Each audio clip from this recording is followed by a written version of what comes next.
Hello everyone, welcome back to another very interesting video with me Dr. Ritu. Thank you so much for watching.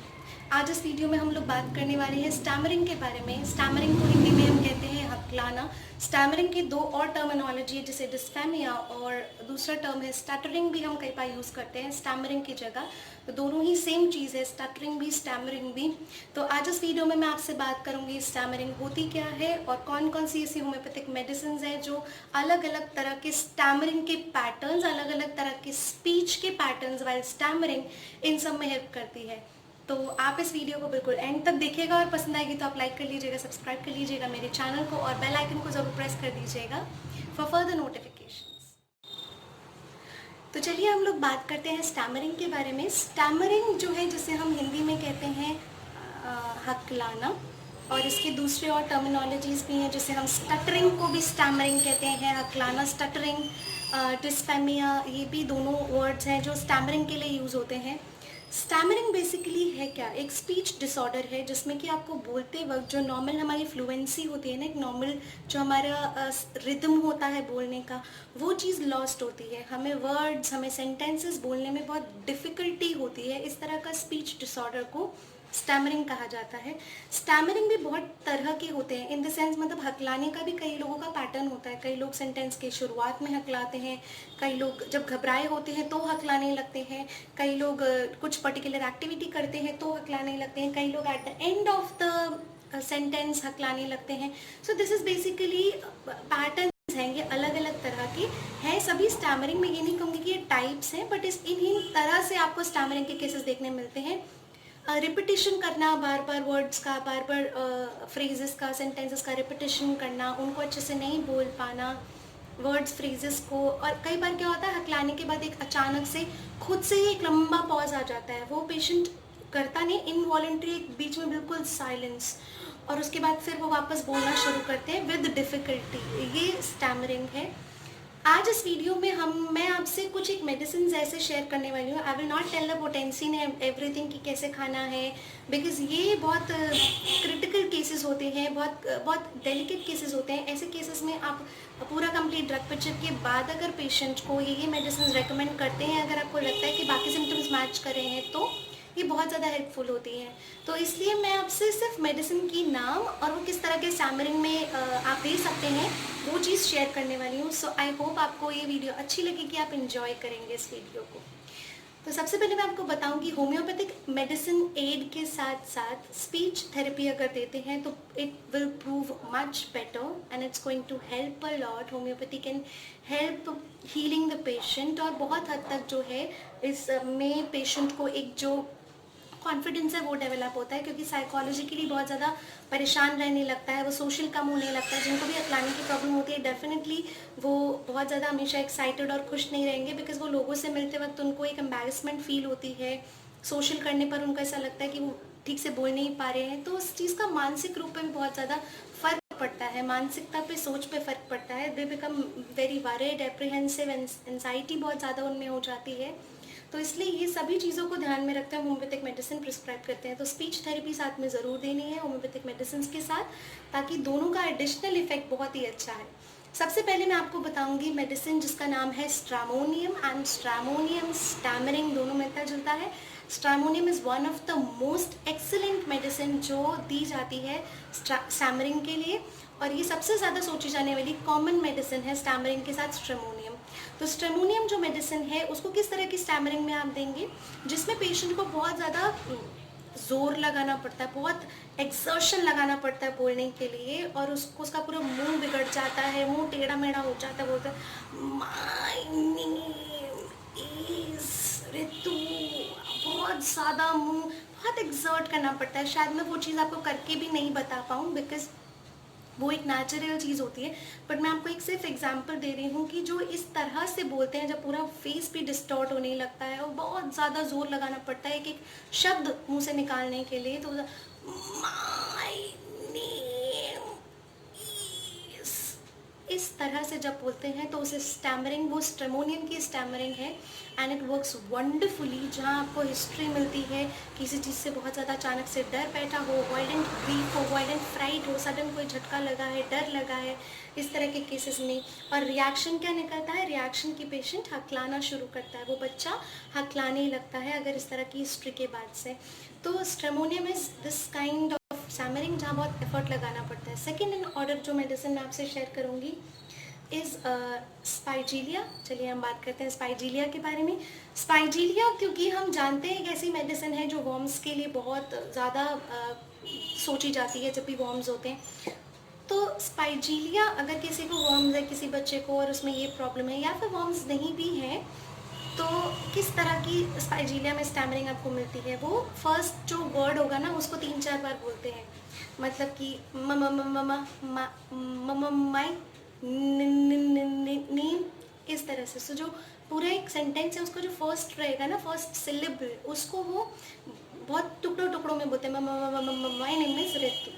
या फिर जो आपने movies में देखा है कई बार, वो जो क किरण वाला जो डायलॉग होता है, वो क जो इस तरह का जो पैटर्न आपको मिलता है स्टैमरिंग में, वो वाला पैटर्न जो कि उन्होंने मूवी में रिप्रेजेंट किया है इस तरह से, वो स्पाइजीलिया का बहुत ज़्यादा एक कीनोट है। तो आपको याद रहे इसलिए मैं आपको एग्जाम्पल दे रही हूँ।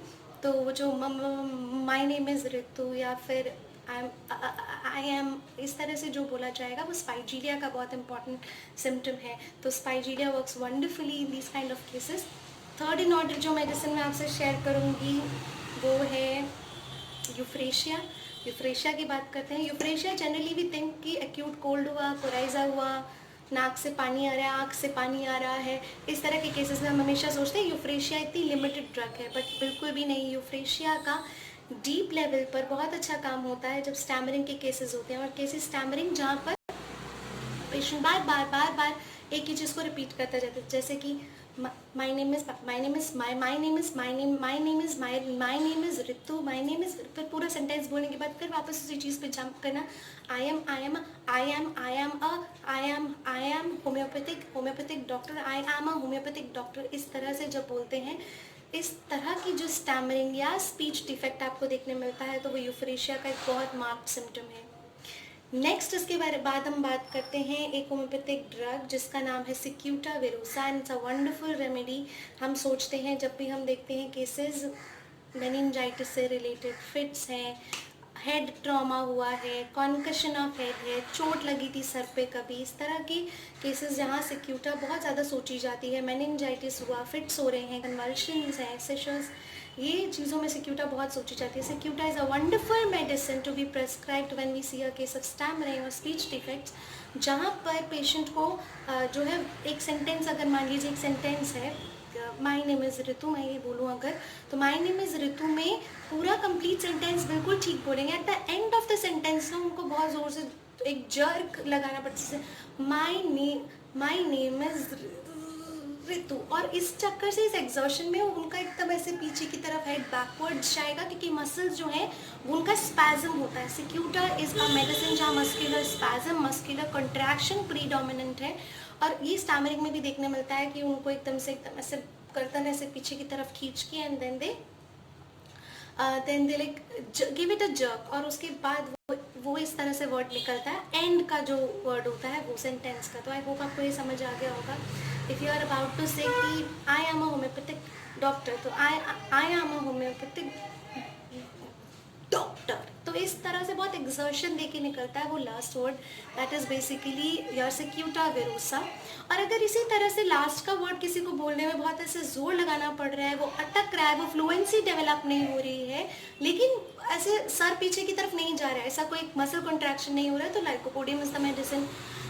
इसके बाद हम बात करें और भी इम्पॉर्टेंट मेडिसिन की, तो I will tell you one important medicine. जब भी आपने बहुत बार देखा होगा या सुना होगा या मूवीज़ में आपने देखा होगा कि कोई परफॉर्मेंस करनी है, कोई आउटपुट देना है, कोई स्पीच है, कोई स्टेज परफॉर्मेंस है, डिबेट है, इस तरह की कोई भी जहाँ आपको आउटपुट देना है, अपना आप शो करना है आपका टैलेंट, वहीं पर वो उनकी स्टैमरिंग स्टार्ट हो जाती है, वो कॉस्टिकम पेशेंट्स होते हैं। Causticum is a wonderful medicine to be prescribe, जहाँ घबराहट, anxiety, excitement, positive excitement, negative excitement, डर, एप्रीहेंशन, इन सब की वजह से जो है स्टैमरिंग करने लगता है पेशेंट। मान लीजिए उनको एक स्पीच बोलने बोला है, अगर वो घर पे बिल्कुल रिलैक्स्ड है, वो बिल्कुल नॉर्मली बोलेंगे, कोई प्रॉब्लम नहीं होगी। लेकिन अगर वो उनको स्पीच बोलना है या मॉर्निंग में उनको कुछ स्लोगन्स बोलनी है या उनको अपनी एक प्रेजेंटेशन देनी है, वो स्टैमर करना शुरू कर देते हैं, उनकी फ्लुएंसी बिल्कुल लॉस्ट हो जाती है।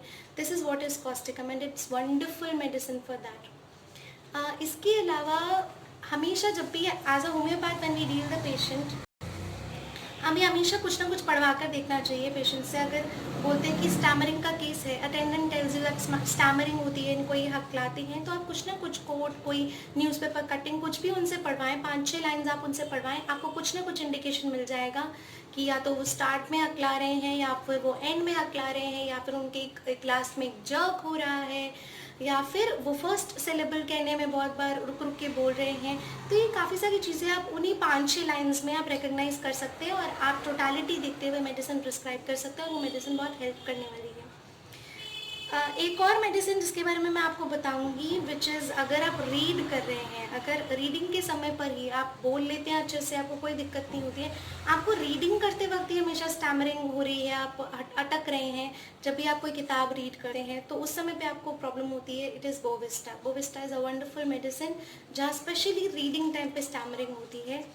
और ये सभी मेडिसिन आई होप ये सिर्फ स्टैमरिंग पर है। अगर आप चाहते हैं कि स्पीच डिसऑर्डर्स या अलग अलग तरह की स्पीच की जो प्रॉब्लम्स होती हैं, जिनमें हम होम्योपैथिक मेडिसिन कौन सी प्रिस्क्राइब करते हैं, अगर आप चाहते हैं इस पर मैं एक वीडियो अपलोड करूं तो प्लीज़ आप कमेंट बॉक्स में लिखकर बताइएगा। मैक्सिमम कमेंट्स अगर मुझे इसकी रिक्वेस्ट के मिलते तो मैं ज़रूर स्पीच डिसफंक्शन के जो है एक सेपरेट वीडियो लेकर आऊँगी, जिसमें सारे होम्योपैथिक मेडिसिन होंगी इम्पॉर्टेंट उनके की नोट फीचर्स के साथ। तो आई होप आपने इस वीडियो को एंजॉय किया, और अगर पसंद आई है तो प्लीज़ लाइक कर लीजिएगा, सब्सक्राइब कर लीजिए मेरे चैनल को, और कमेंट करके ज़रूर बताइएगा, शेयर करिए अगर आप किसी को जानते हैं, अपने फैमिली में, फ्रेंड्स में शेयर कीजिए।